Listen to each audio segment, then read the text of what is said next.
America was once a top travel destination. Airports were busy, full of visitors from around the world. But today, many airports feel empty and quiet. Reports say 40 to 75% of flights from Canada to the US disappeared. Air Canada no longer wants to fly across the border.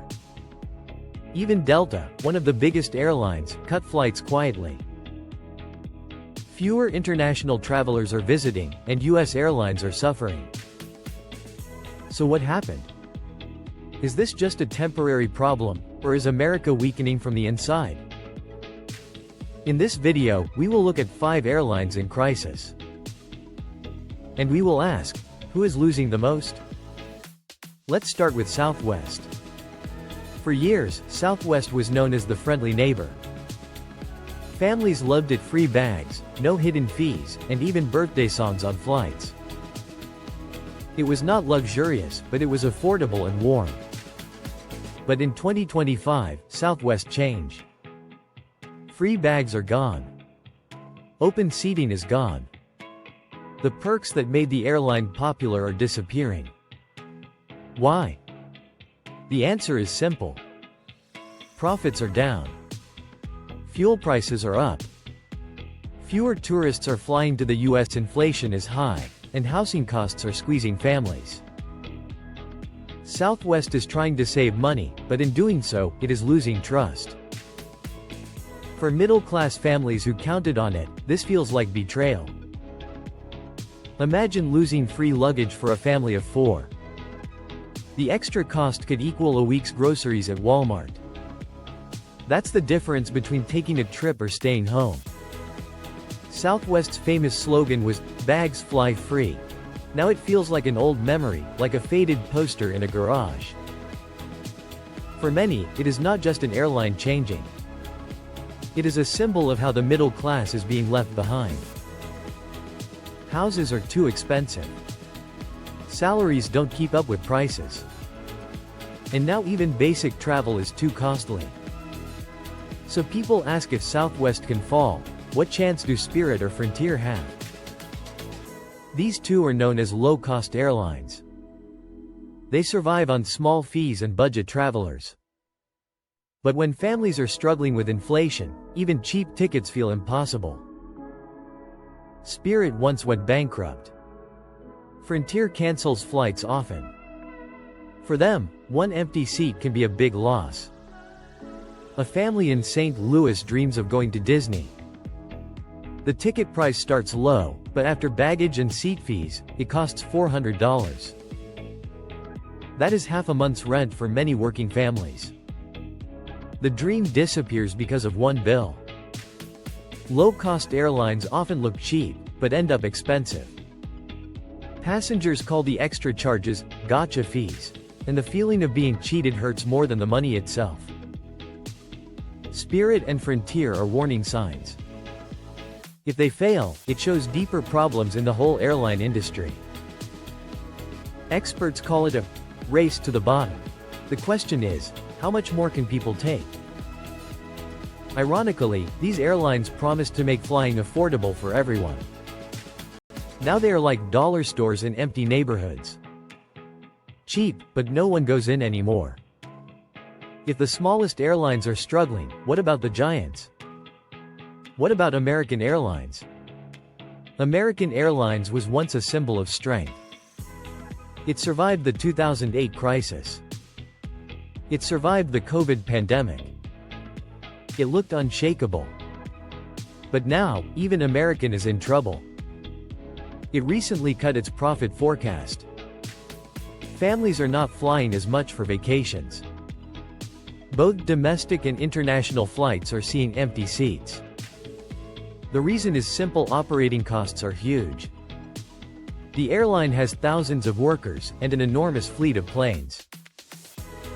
But fewer customers means heavy losses. Inflation and job struggles in cities like Detroit and Cleveland are making things worse. When people can't afford eggs or rent, vacations are the first thing to cut.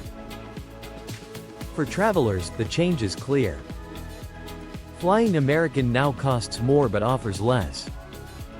Less comfort, fewer services, but higher prices. It feels like paying for steak but getting a cold hamburger. And safety is another concern. Recent accidents, including a collision with a military helicopter, hurt trust.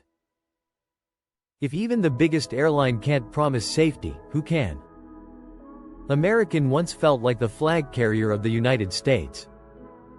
But now that flag waves as a warning sign. A giant is standing on shaky ground in a weak economy. This raises a worrying question. If even American Airlines is falling, what chance does JetBlue have? Smaller airlines may not survive at all. The crisis is not only about airlines. It is about the future of American travel and the middle class. The real question is, how much more can ordinary Americans take? America was once a top travel destination. Airports were busy and full of people visiting from every part of the world. But today many airports in the United States feel empty, quiet, and half-deserted. Reports say that 40 to 75% of flights from Canada to America have disappeared. Air Canada has stopped flying across the border to the United States. Even Delta, one of the largest airlines, has quietly cut flights to America. With fewer international travelers coming, American airlines are facing big losses and heavy struggles. So what happened to this once strong industry in the world's richest country? Is this a short problem, or is America weakening slowly from the inside?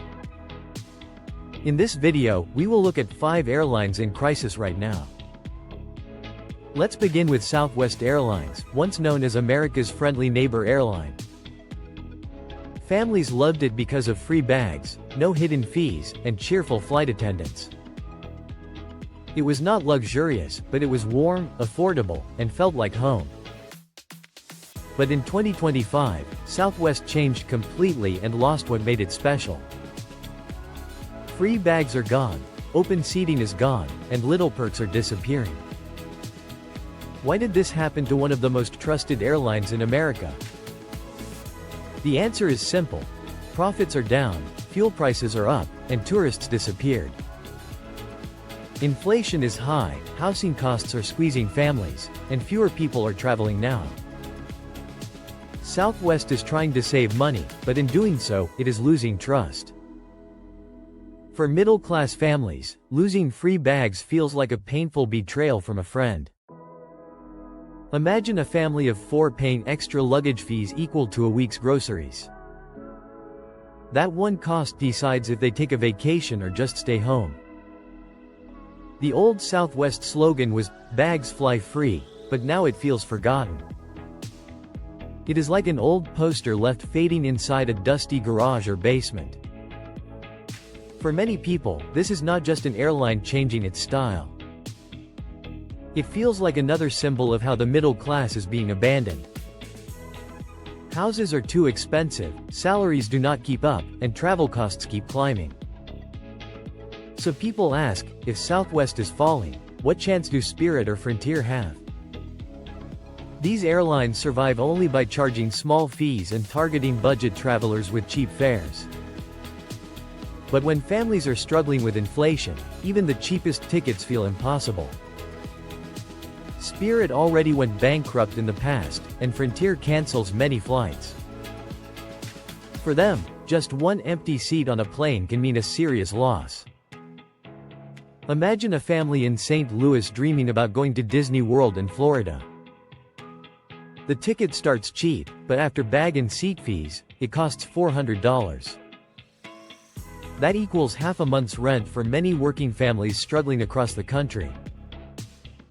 The dream of a trip disappears quickly because of one heavy airline bill. Low-cost airlines often look cheap but end up very expensive at the end. Passengers call these extra charges gotcha fees, which feel like tricks and hidden traps. The feeling of being cheated often hurts more deeply than losing the money. Spirit and Frontier are warning signs of deeper problems across the airline industry. Experts call this a race to the bottom, and it is dangerous. The question remains: how much more can ordinary travelers and families take? Ironically, these airlines once promised to make flying affordable for everyone. Now they look like dollar stores in empty neighborhoods, cheap but ignored. If the smallest airlines are struggling, what about the giants like American Airlines? American Airlines was once a powerful symbol of strength for the United States. It survived the 2008 financial crisis and even the difficult COVID pandemic. It looked unshakable and stood tall when other airlines were falling down. But now, even American Airlines is facing serious problems and losses. It recently cut its profit forecast because fewer families are flying for vacations. Both domestic and international flights are seeing emptier seats and weaker demand. The reason is simple: operating costs are huge, but customers are disappearing. The airline has thousands of workers and one of the world's largest fleets. But fewer paying passengers mean heavy losses, debt, and unstable balance sheets. Inflation and job struggles in cities like Detroit and Cleveland make things worse. When people cannot afford eggs or rent, vacations are the first sacrifice. For travelers, the change is clear. Flying American now costs more but offers less. There is less comfort, fewer services, but prices are much higher than before. It feels like paying for steak but receiving a cold, flavorless hamburger. And safety has become another serious concern for American passengers. Recent accidents, including a collision with a military helicopter, have hurt trust. If even the biggest airline cannot promise safety, then who really can? American Airlines once felt like the flag carrier of the United States. But today, that flag waves more like a warning sign of danger. A giant airline is standing on shaky ground in a weak national economy. If American is falling, what chance does smaller JetBlue really have? The crisis is not only about airlines but also about American travel itself. The bigger question is: how much more can ordinary Americans take?